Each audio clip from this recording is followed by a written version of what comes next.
Yeah. Hand dryers are off. So ready to go. How you getting on? Ready to Turn go. off the rain as well.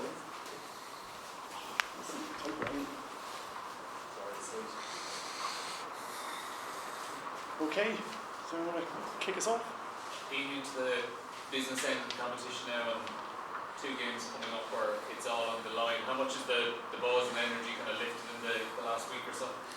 Yeah, look, we had a real good week's training last week. It's this is kind of where we wanted to be, where we planned and how we wanted our championship to go. So this is kind of where the fourth step of our plan, and kind of that's kind of how we're approaching this game. Obviously, with this, how the way the table's standing, like Scotland are going to be a huge challenge for us, and we've got to be wary of that, and we have been wary of that in our training and analysis this week. In terms of Scotland specifically, how impressed have you been with the way they've grown, not just in these Six Nations games, but probably in the last 12 months? Yeah, look, I think they've been trying to build something there, and it's kind of. I've been in teams where when you're trying to build something, you can feel it internally, but you're maybe not getting the full results. And I've kind of felt that's been Scotland probably in the year before this, and you could see them even last Six Nations showing glimpses of big games, big performances. But really now, over the last sort of 6 months, you've seen them really starting to tie these things together, and that's probably where they're going to have why they're probably like an enormous threat for us this weekend. It's They definitely have been playing a more attractive brand of rugby and putting teams under massive pressure. So it's definitely something we've been looking at. And finally, for yourself, it was a delayed start to the season, coming back from the injury, and then Ulster were in such tricky form at the time, and you picked up another couple of knocks along the way. You back in and played the last 3 Six Nations games, but has it been arguably the most challenging season you've experienced on a personal level? I was kind of probably the late start was probably more frustrating for me, as it was kind of more enforced management rather than injury itself. Prior to the autumn series and throughout the whole autumn series, I trained fully here, and that was kind of something that as players we put a huge amount of faith into the S&C staff to look after us, into the medical staff, into the physios and the sports scientists that analyse our data, what we need to get back to ensure we don't get injured again, that side of things. So for me it was frustrating in that sense that I felt like I just wanted to play immediately, but I know that all those guys have the players' best interest at heart, and if you take yourself out of it emotionally and realise that they want the best for us, which they do, I put full faith in them, so that's where I was kind of sitting with that, and like just enjoying to be back playing and hopefully another game or two and get under my belt for the next few weeks. Iain, you got your first start against Italy, and hopefully this weekend will be the same. How important would that be for you?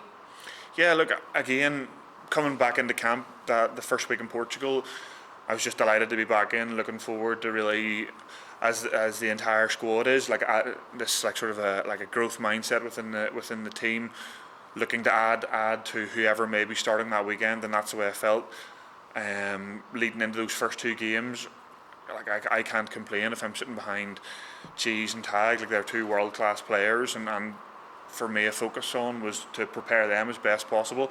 And look, unfortunately for Tag, that was the end of his tournament against France, and I was genuinely gutted for him. But obviously there lies an opportunity for someone to step in, and not only for me but for someone like Ryan Baird to come on and against Italy and make the impact that he did. It's good to see him progressing and good to see him doing well, and opportunities for him as well. So look, I'm looking forward to the other opportunities I get, be it starting or be it off the bench, and like you've heard me talking about before, and like you'll hear other guys talking about, this environment is a special place to be, and it's enjoyable to be involved in a group of people who want the team who are on the pitch at any one time to do better. Is this the most competitive team you've ever played on? In ways, yes, but in ways sometimes if you try and make if you say it's the most competitive, it almost makes it sound malicious in a way. But it's incredibly competitive, but in probably a unexplainable, incredibly positive way. Like there are so many people vying for different positions, but at the same time, I don't think anyone would go behind anyone's back or not try and prepare anyone who's been selected as best possible for that weekend. So yes, it's definitely up there with one of the most competitive squads I've ever been involved in, but at the same time, I feel like we're all on the same page and we're all in it together. And where you feel this weekend, it hasn't always been, I suppose, the easiest place to go for Ireland?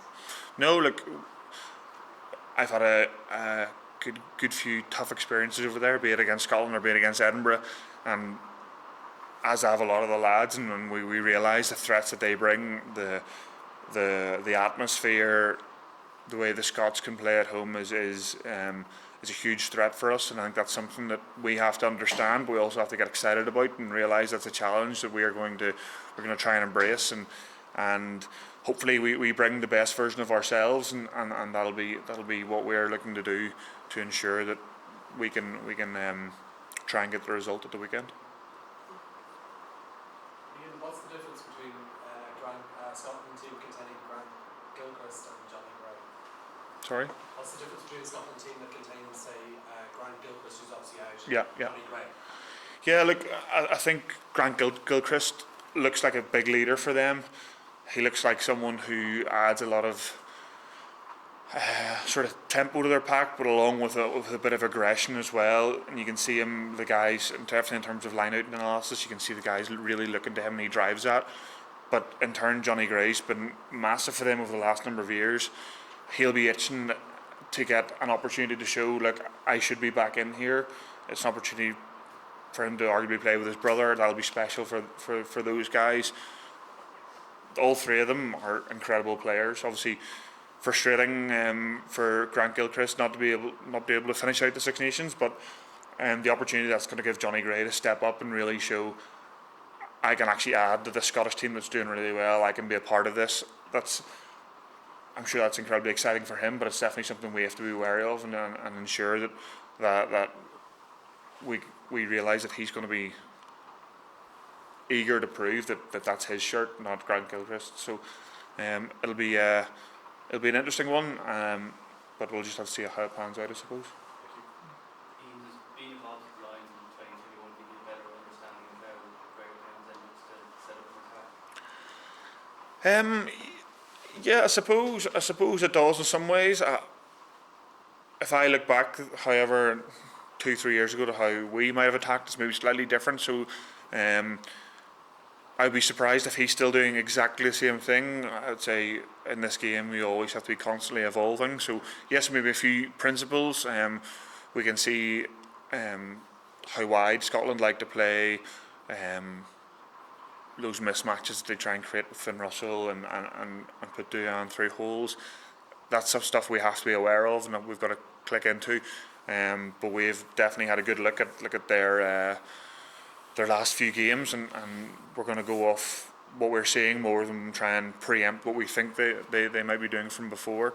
But similar to that, you do get feelings of other players and how they like to play, and it's something that we play loads of these players week in, week out, a lot of them, so we're used to playing against them, so it's kind of ensuring that we can, as I said earlier, bring the best version of ourselves that we know through our clubs can hopefully do the job.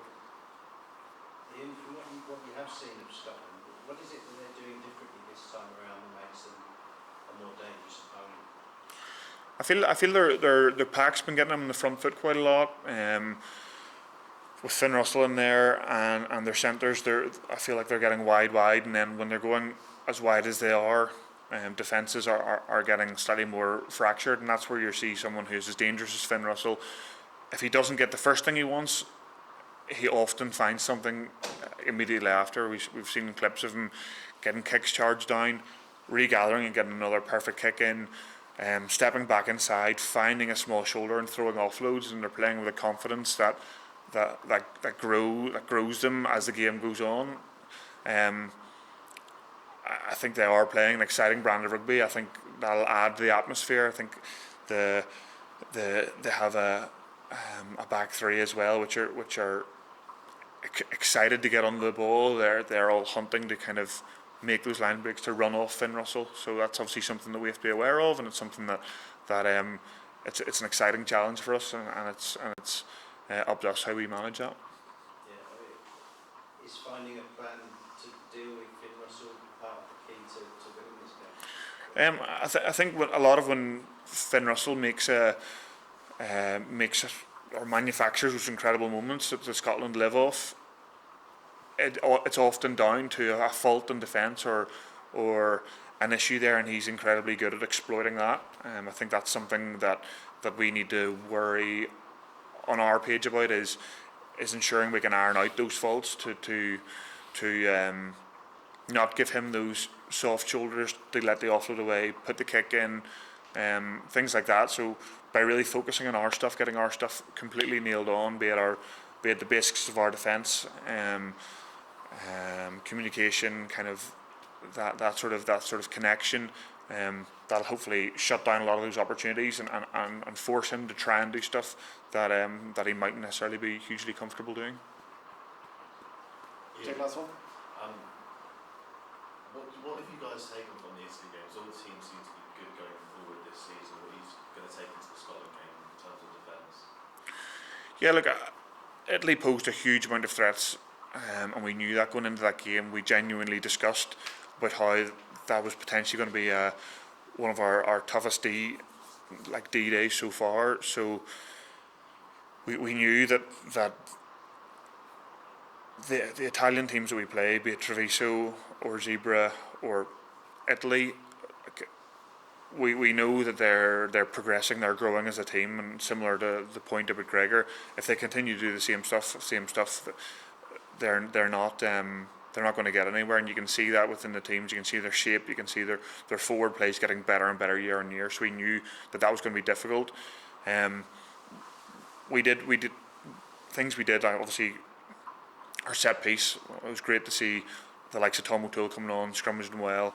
Our phase shape at times was good, it broke them down and got good space, especially in that first half down this near side.